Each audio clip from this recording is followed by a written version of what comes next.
I move alone and being independent since college. So if you're planning to start your own solo living journey, so here are some factors you may want to consider. First is matututo kang maging independent talaga. Ikaw magwawalis, magmamap, buhat ng groceries, ikaw lahat. Imbes na after work, magpapahinga ka na lang. Second is budget management and DIY is the key. Electricity, water, rent, ikaw lahat magbabayad. Ako personally, financially challenging talaga for me was moving in an empty apartment.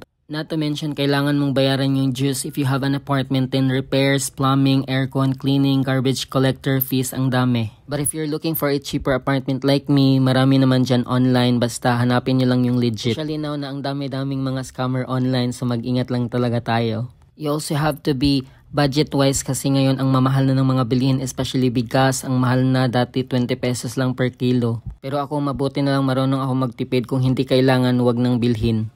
Pero sometimes, pag meron kang extra at kaya naman, then go, deserve mo naman yan kasi nagtatrabaho ka naman for yourself. So there you go guys, I hope you learned some tips I shared in my solo living adventure. Living alone comes with many challenges, but if you're really ready, masaya siya. Good luck!